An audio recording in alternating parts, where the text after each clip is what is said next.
about, it's Uncle Jim Morse down there, right? Yeah. You guys fans of Uncle Jim? Give him a hand. I don't know why this is. Do you know what's going on with it? Caleb, you know what your nickname is? I don't. Oh, we've got lots. Caleb's nickname is Press after his name. Caleb Bench Press. That's so fun. Caleb is the muscle behind my mouth. That's what I call him. He's law enforcement, so he's yoked. Thomas Big Country Winterton. That's not what. Yeah. Well, made that up. yeah, Caleb is the muscle behind Dragons. Should I say it? Resting bitch face? No, it's permanent. It's permanent bitch face. That was the one key qualifier for head of security. Well, Brandon, I got a bunch of different questions, and I want to ask a couple so that we can get them out of the way and then let the audience start peppering you all with questions. So, first question, and any of you can answer this. Have you ever been summoned to Washington, D.C. to report on any of your findings? So I have.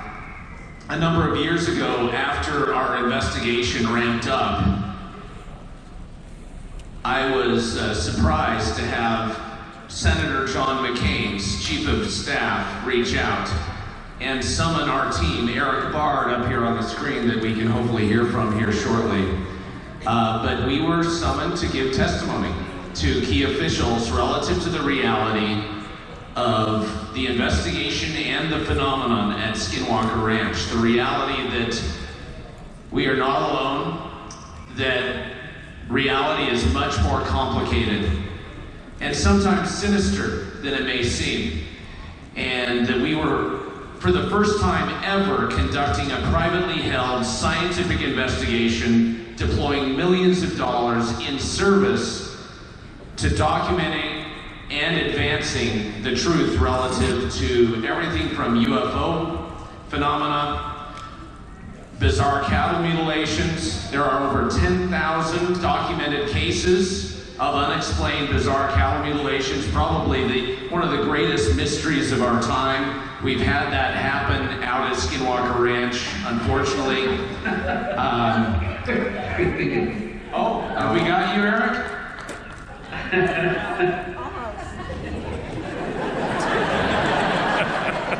Well, at least it's working. Something's amusing him. But anyways, yes, so the answer is our team, Eric Bard and I principally, along with the science of it. Can you hear us, Eric? That's very resourceful. Do we have contact? Yeah. Eric, are you with us? Yes. His nickname's Shakespeare because he's the bard. Hey, let's give Eric one more round of applause so he can hear it.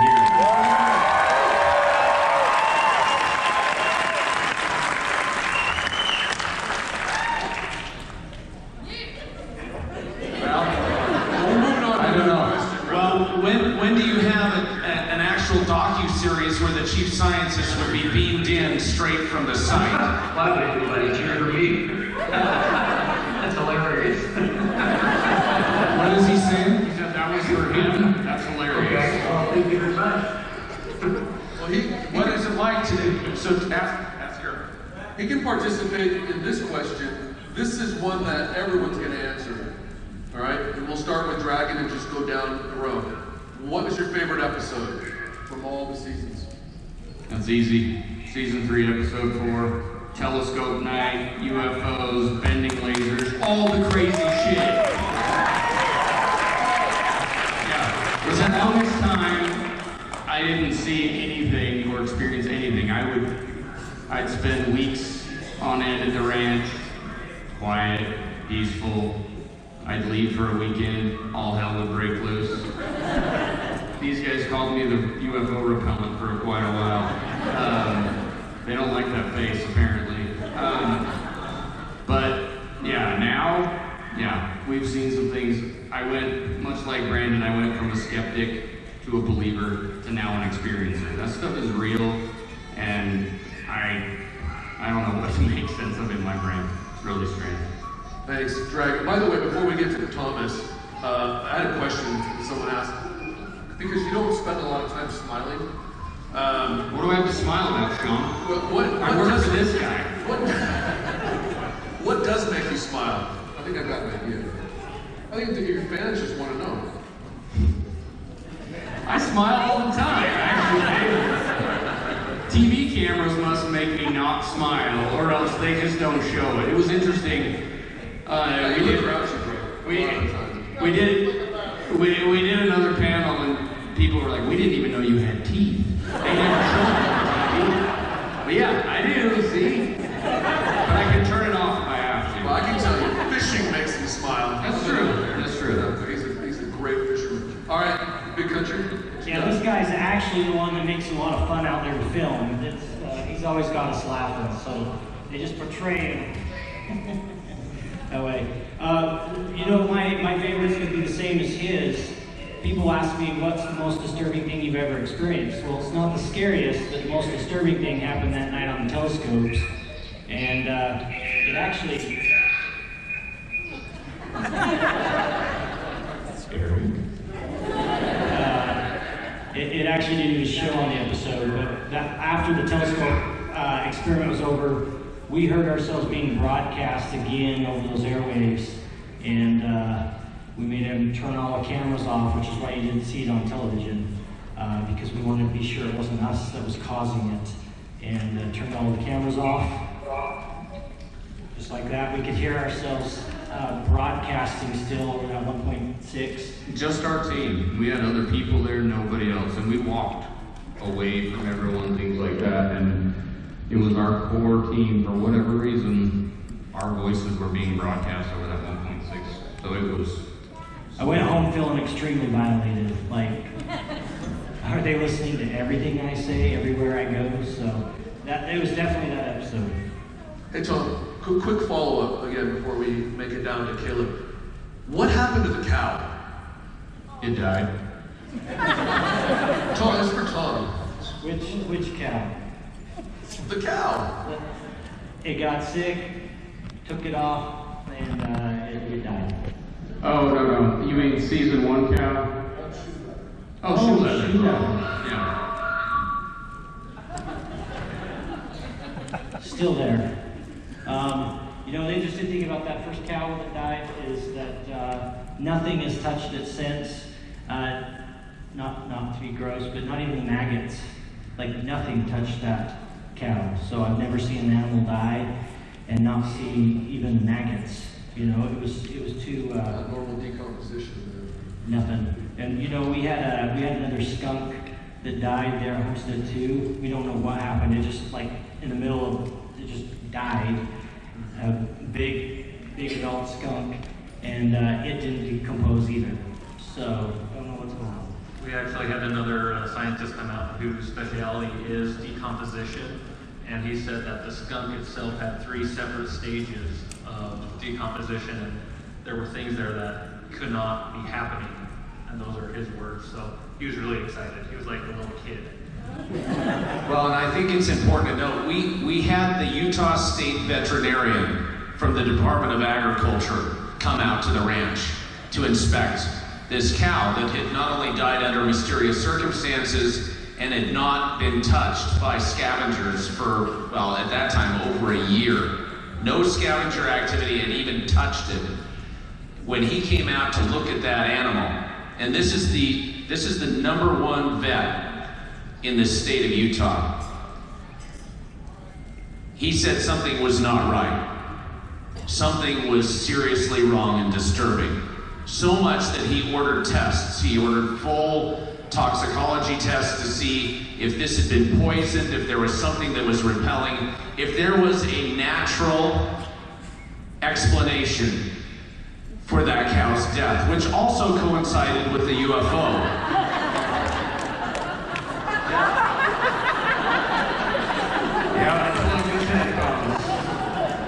Oh, good. Is he going to be on with us finally, or is he just...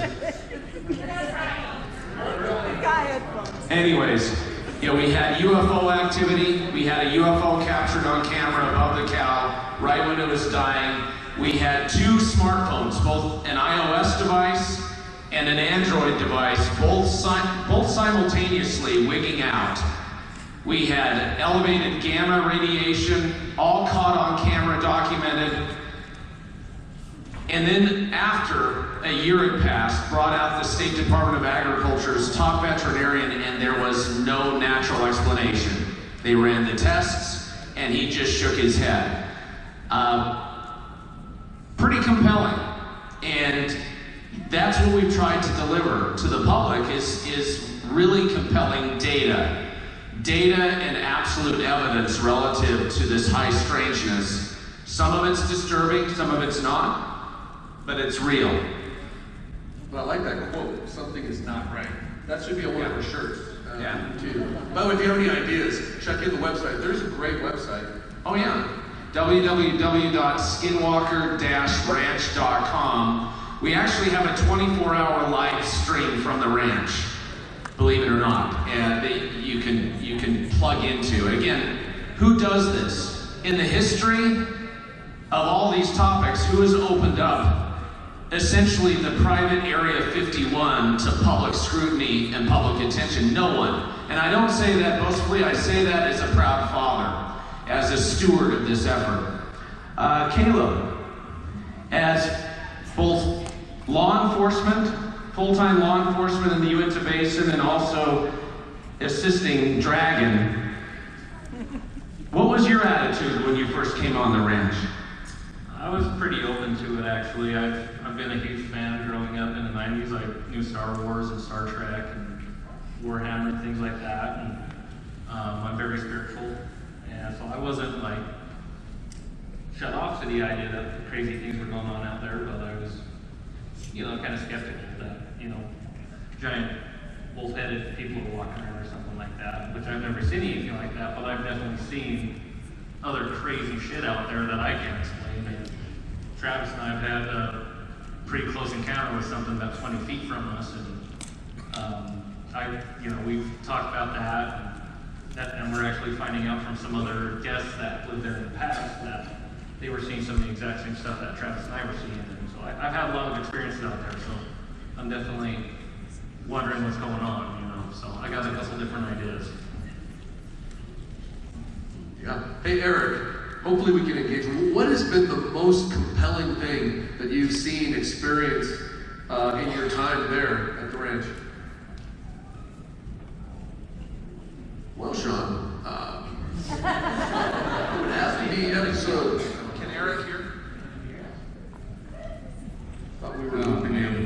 Shoot, he's just eye candy this time, apparently.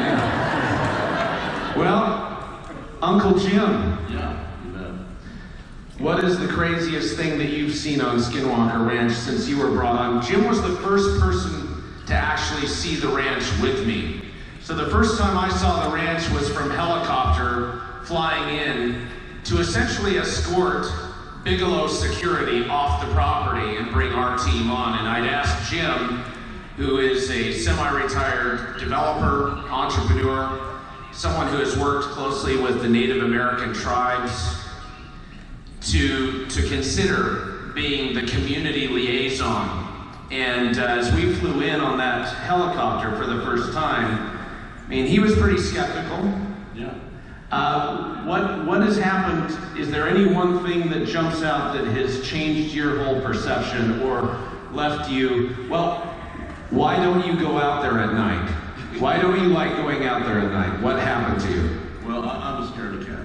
So that ranch is a phenomenon. I was a military police officer.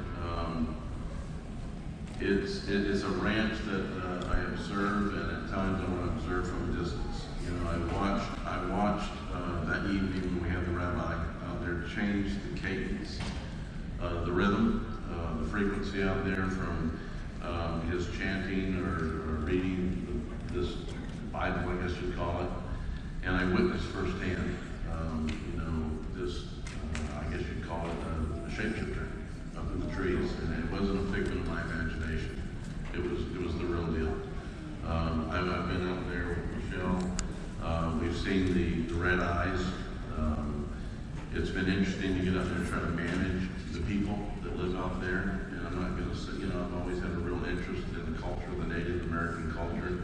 You can call it superstitious, but for whatever reason, the entity, I call it out there, is real.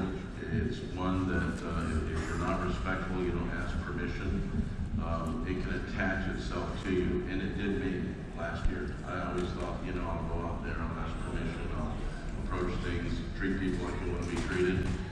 Last year, I don't know what happened, but I dropped my guard and it caught my Achilles heel to the point that when I got back, I'm an ex-veteran during that Vietnam era, special ops guy.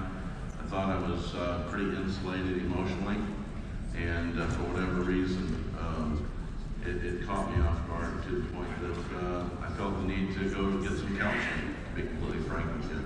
So that ranch is something that I do not take for granted.